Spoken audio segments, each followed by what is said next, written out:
place.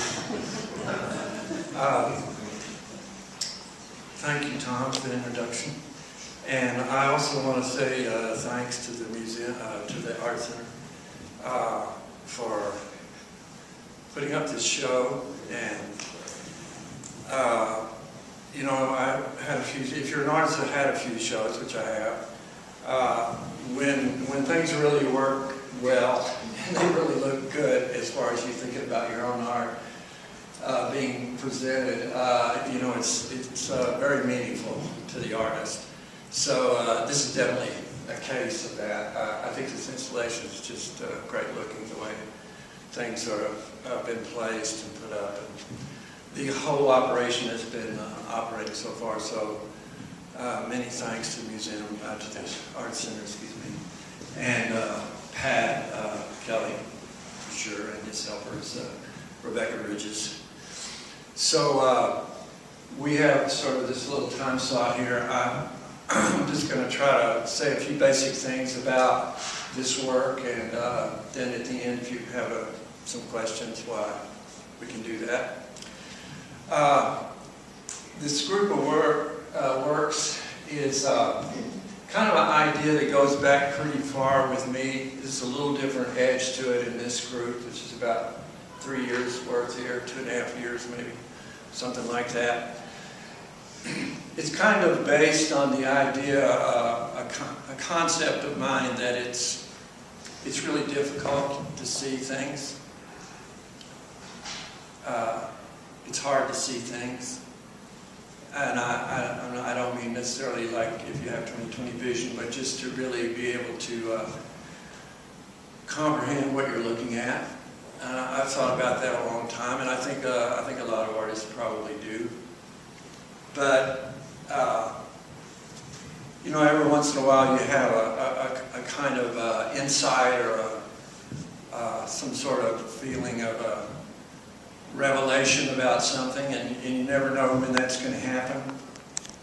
A kind of glimpse, maybe what you might call a full-blown epiphany. But art, I think, is really in the business of trying to offer that. I think that's really what it's sort of about. And you know, it's about a lot of things as well, but kind of that's the bottom line as far as I can tell. So this art is really about trying to figure out a way to present images that you can really see in a fresh way.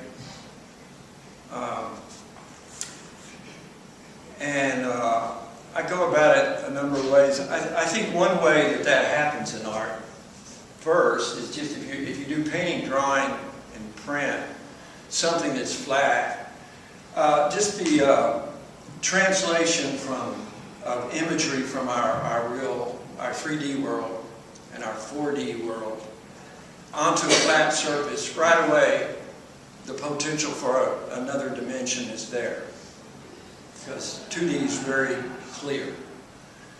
So that's part of what, you know, one uses when you're making paintings. In this series, I'm also thinking about putting images together that are like two parts, various ways that they're operating as two parts, with the idea that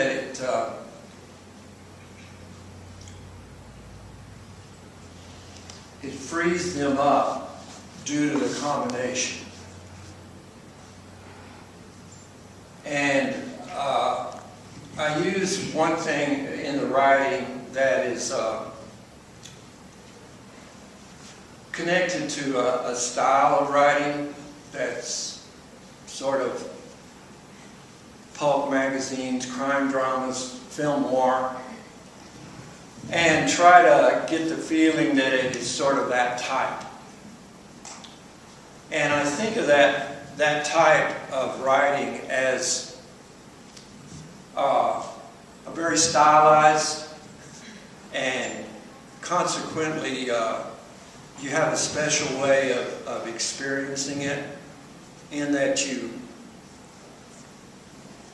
get involved in the particulars, and that's part of what you're feeling about it, but you're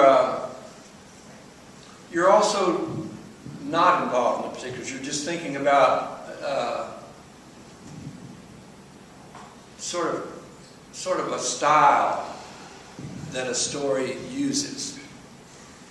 I think in my mind I kind of compare it to kabuki theater in Japanese art, where there's a set of stories and there's an idea of how things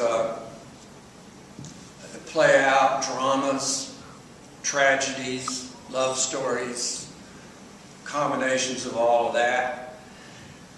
And if you go to see that kind of art, you don't really expect a real twist, probably, or an unexpected ending, or something that's really going to impact the stories in the news or anything like that. You just like to see it played out in a kind of different, slightly different way, and you like to just see it go by. And it gives you a special access to that whole story, the visual, everything, the costume. I kind of think that film noir is I don't know if it's the only thing, but it's one of the things in our culture that is kind of like that.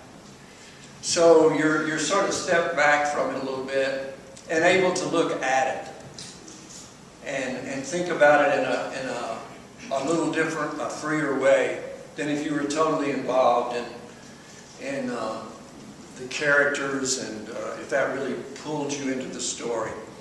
So I use that as a way to kind of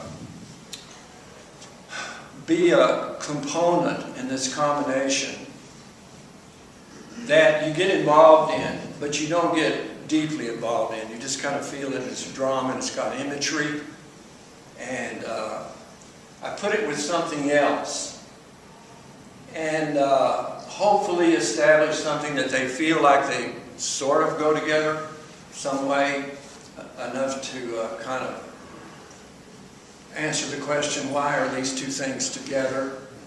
And that may be a bit of a question at first, but hopefully if you look at them a while, I'm thinking you're going to maybe come up with an idea that this is one of those kinds of stories. And this copy of a photograph of Cézanne out painting is one of the few pictures of him out doing that. And so you think, well, what do those two have to do with each other? And I kind of start with the idea, well, he's a famous artist. He's very well known in the history of art. And he was kind of a maverick. He broke a lot of rules at the time. And he's still,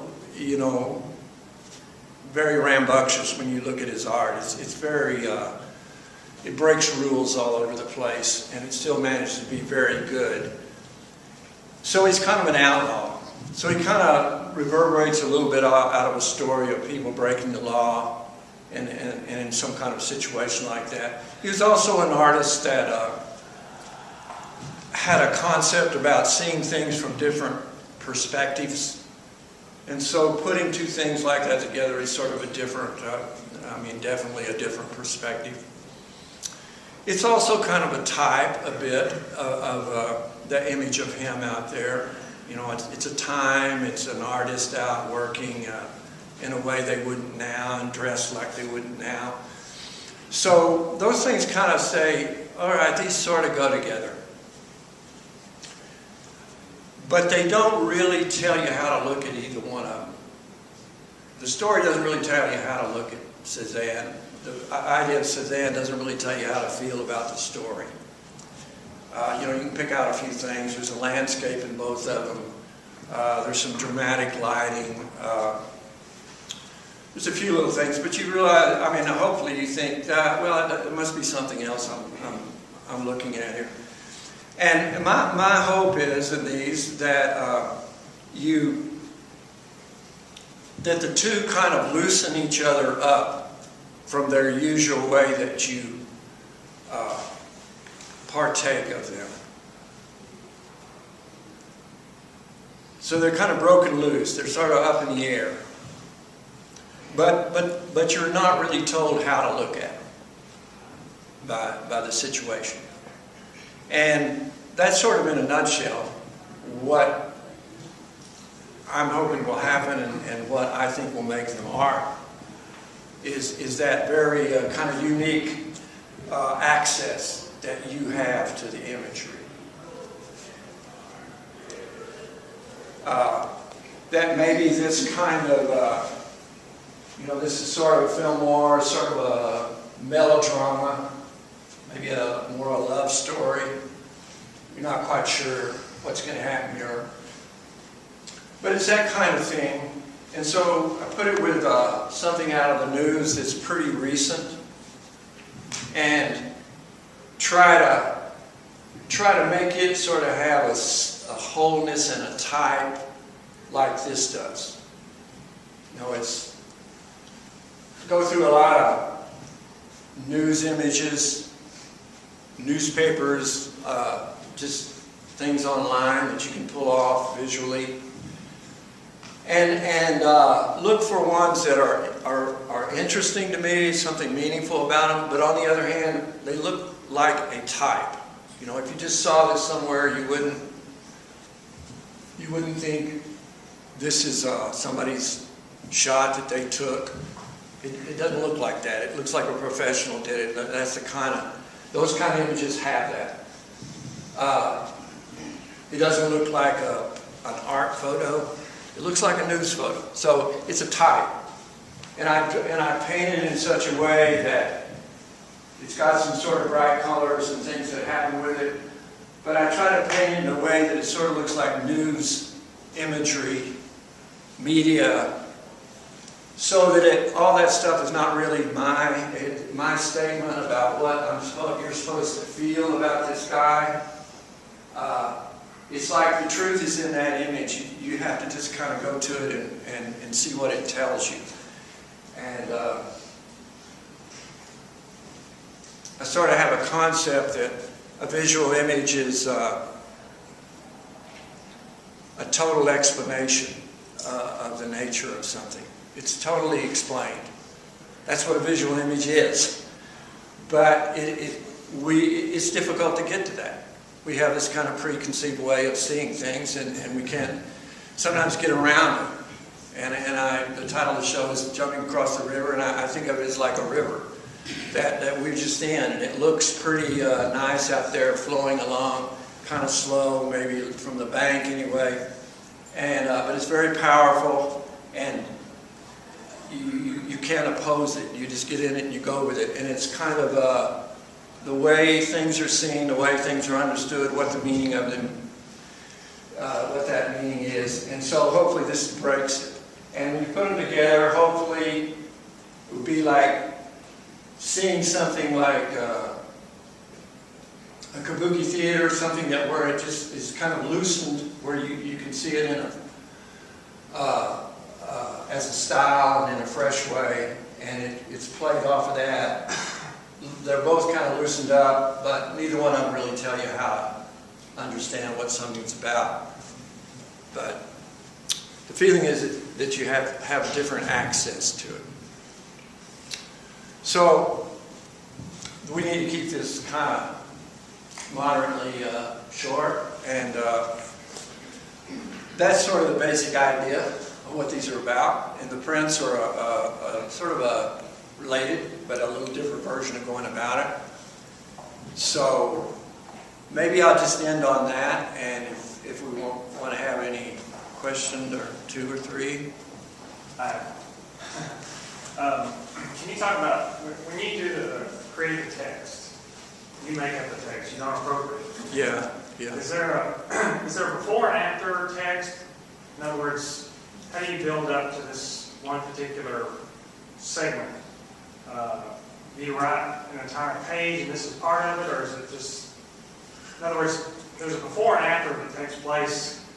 When you read it, there's a before and after that the reader fills in. Yeah. Unlike the image, you fill in the blanks. So is there, when you write those, is that, what process is that?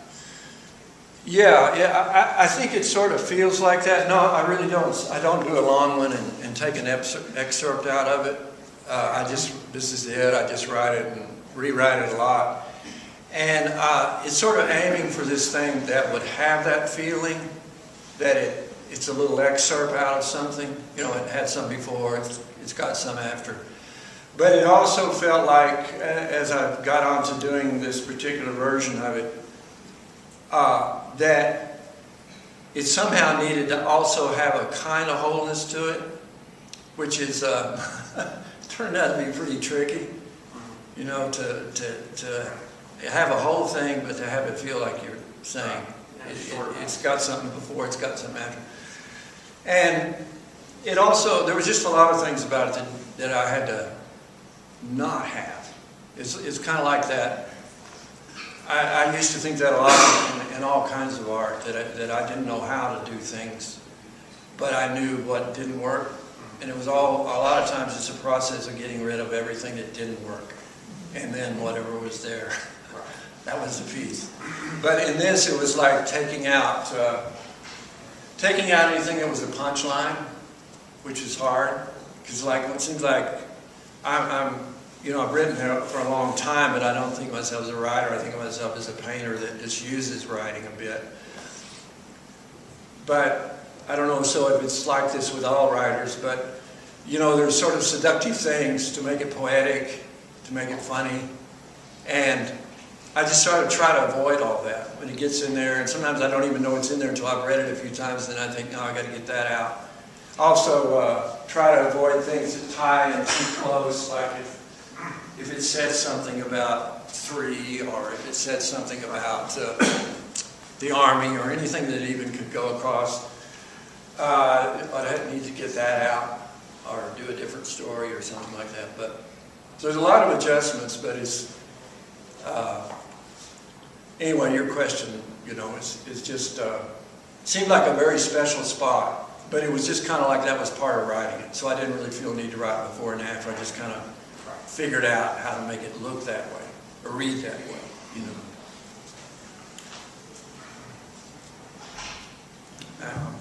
And I know that not to harp on the text, because I know it's just a pain as well. But when you have a lot of the text in the show has movement, whether it's like via traveling in a car, or a woman traveling back and forth across a swimming pool, and the images are kind of stayed, with the exception maybe of Cezanne, who's lifting something. And I know that you're oftentimes talking about like throwing 2 balls up in the air, and there's sort of a relationship that they're both floating. So is this the fact that there's movement, and I know you don't want like a direct spark, but it gives sort of a hint that there's this kind of traveling between the two. Does that ever come in your thoughts, because there happens to be references to movement in the text? Yeah, that's a really good comment. I think about the movement because it seems real important if it doesn't, as you read it, really flow pretty quick, pretty easy, and wrap up. It's always like it's got to have it's got to be able to sort of be a single thing. And if you slow it down anywhere, you kind of enter it. And that single thing is not going to work that way anymore. And yeah, I thought about swim across the pool, but I thought about it not so much to jump across, but so that it would operate like a painting.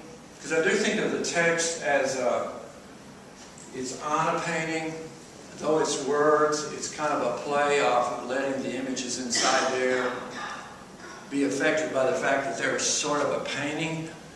And so swimming back and forth was kind of like you do in a painting. You imply this way, but you don't really do it. You just go this way. Right. You know, yeah, it's a good. Maybe I do that without thinking, but I do notice that they sometimes won't work until I get somebody moving, a car going, or something like that. And maybe that's just my certain abilities, or maybe, I don't know, the way I write. I started to say non-abilities, but I would want to say something like that. That's my way of getting it to move. You know, get a car in there and get something like that to sort of keep it moving. But I think I don't, if I do it, it's unconscious, but I don't really think about something like that, getting it to jump across, so to speak, or getting it to interact. I think I'm sort of depending, at least consciously, of just making it a diptych, like here's two parts, they're hanging together on the wall, and hopefully you're gonna kind of go like this, you know, well, these look like they're supposed to be together. But I don't know. Sometimes you do stuff, you know, being an artist, that you didn't know you were doing. I'm intrigued by this. It's like it just stops. Do you ever feel like putting to be continued? I want to see what happens afterwards. Yeah, no, I know they do. Sometimes it's just back to that thing. It's sort of like it's got to be in a certain spot. If it stopped too much, and you knew that's the end of the story, like a short story might. Yeah. And that last sentence, you just think, oh yeah, that sort of gets me right to the end of this thing. But I don't want that. I think if you do that, you have to put an idea in there about what this is about. And I think I don't want that in order to do that other thing. You know, if it had an idea of what this was about, like, I don't know, she pulled a gun and shot him, and sort of like, don't just sit there, or whatever. And then you'd say, okay, you'd sort of have a moral, you'd have a point of what that was about. And you couldn't help yourself but say, okay, what does this have to do with these guys at this Senate testimony? You know, you'd find some way to, and I think once that was there, you couldn't get away from it. You just kind of keep looking at that and thinking about that. And I'm always trying to really get not tied into that, but let it open up more, and let them open up from the way they usually are, but not really tell you how to look at either one of them. That's where I think of it as a sort of unique place, you know.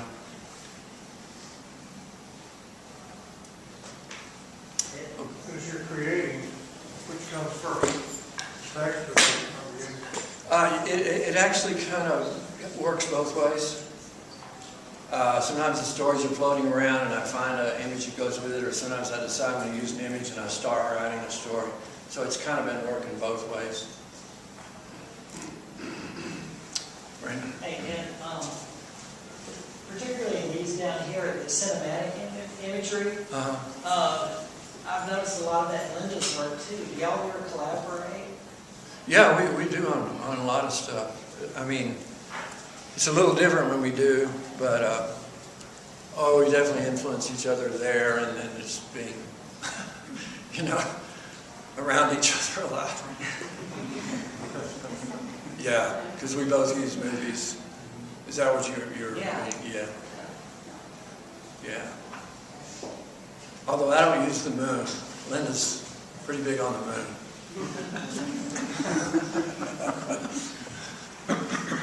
Okay, well, thank you very much.